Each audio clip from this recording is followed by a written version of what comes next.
का और आप देखना शुरू कर चुके हैं द डिबेट। बहनों भाइयों, दुनिया का सबसे बड़ा state police force Uttar Pradesh की पुलिस सेनापति विहीन है।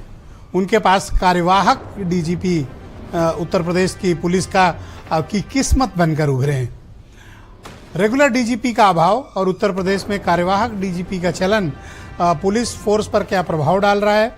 और कल देर शाम उत्तर प्रदेश कैबिनेट की बैठक में नए डीजीपी के अपॉइंटमेंट के कानून नियम को बदल दिया गया है। अब राज्य ही अपना डीजीपी अपॉइंट करेगा और फिक्स कार्यकाल 2 साल का होगा। लेकिन इसको लेकर छिड़े विवाद और अब तक के कार्यवाहक डीजीपी और इसका इम्पैक्ट, लीगल कॉन्सिक्वेंसेज, यूपीएससी को सूची न भेजा जाना और सुप्रीम कोर्ट के आदेशों के क्रम में ये एक्ट की ये जो नियमों में संशोधन हुआ है ये कितना प्रभावशाली है, आज हम इस विषय पर चर्चा करने वाले हैं।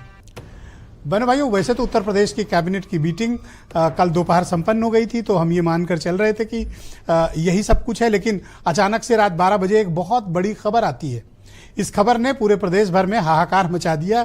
खबर ये थी कि उत्तर प्रदेश की कैबिनेट ने जो दोपहर में हुई थी उसने एक संशोधन, एक नई नियमावली बनाई है जिसमें डीजीपी का अपॉइंटमेंट कैसे किया जाएगा, रेगुलर डीजीपी का, इसका जिक्र किया गया है और उसको कैबिनेट से पास भी करा लिया गया।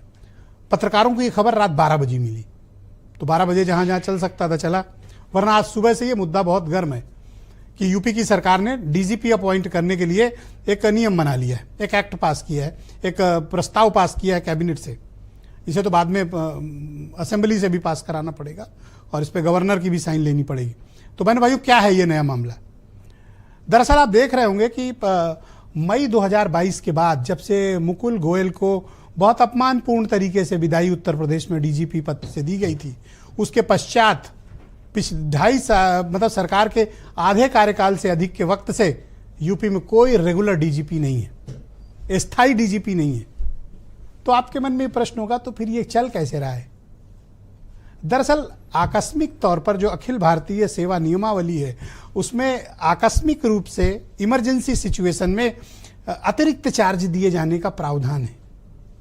और बहनों भाइयों, इसी प्रावधान का इस्तेमाल जो आकस्मिक व्यवस्था के लिए होता है, इसको सरकारों ने स्थायी व्यवस्था बना लिया और रेगुलर पोस्टिंग की बजाय एक्टिंग डीजीपी की पोस्टिंग होने लगी और वो लोग खुद को डीजीपी भी लिखने लगे, जबकि डीजीपी का पद स्थायी तौर पर रेगुलर डीजीपी ही लिख सकते हैं। लेकिन यूपी में जो एक्टिंग डीजीपी होता है वही अपने को डीजीपी मानता है, और है भी, क्योंकि सरकार काम भी पूरा ले रही है।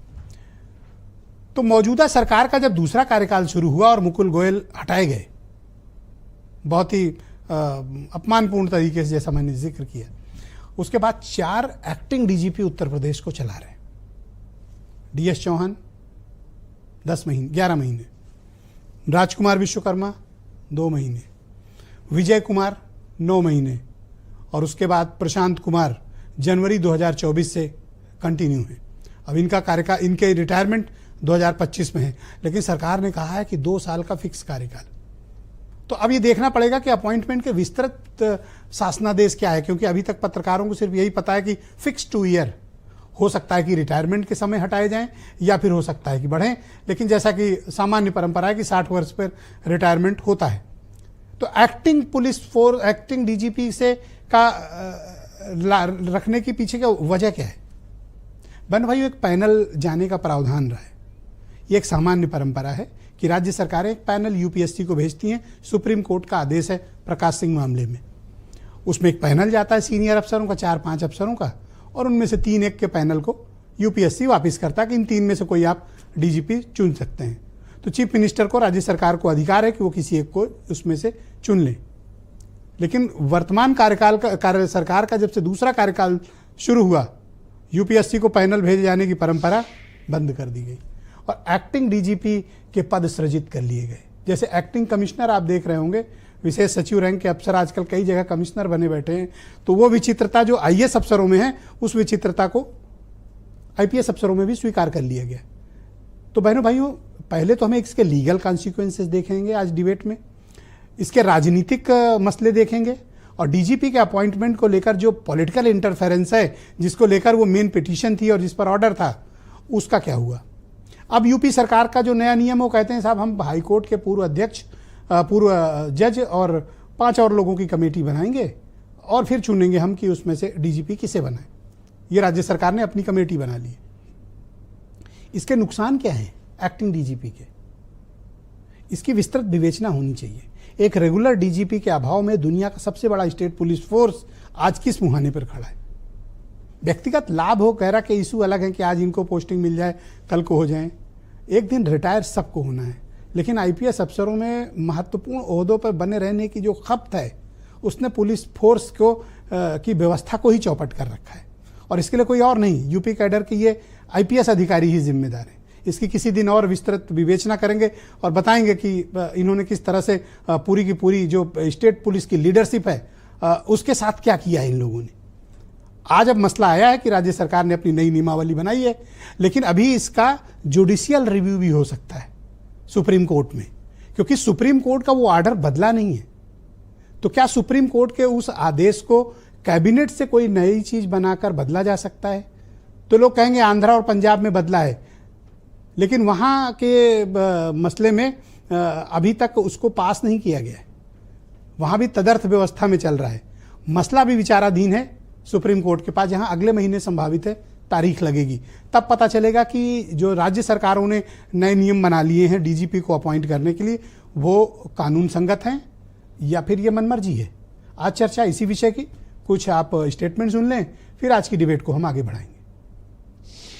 लखनऊ दिल्ली में सब कुछ ठीक नहीं है, इसलिए सरकार अपना ऐसा फैसला कराना चाहती है, नियम बनाना चाहती है कि उन्हीं के कोई न कोई बैठ जाए जिनको खुद का अपना भविष्य नहीं पता है कि 2 साल चलेंगे कि नहीं चलेंगे, वो 2 साल के नियम बना रहे हैं। अखिलेश यादव जी अपने पिछले पन्ने स्वयं पलट के देख लें अपनी सरकारों में।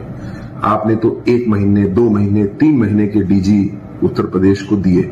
आपने क्यों नहीं 2 महीने, 2 साल के डीजीपी उत्तर प्रदेश को दिए? मुख्यमंत्री लॉ एंड ऑर्डर के प्रति जवाबदेह है, तो मुख्यमंत्री को निर्णय लेने का भी अधिकार पूरी तरीके से होना चाहिए। पहले देख लेना चाहिए सुप्रीम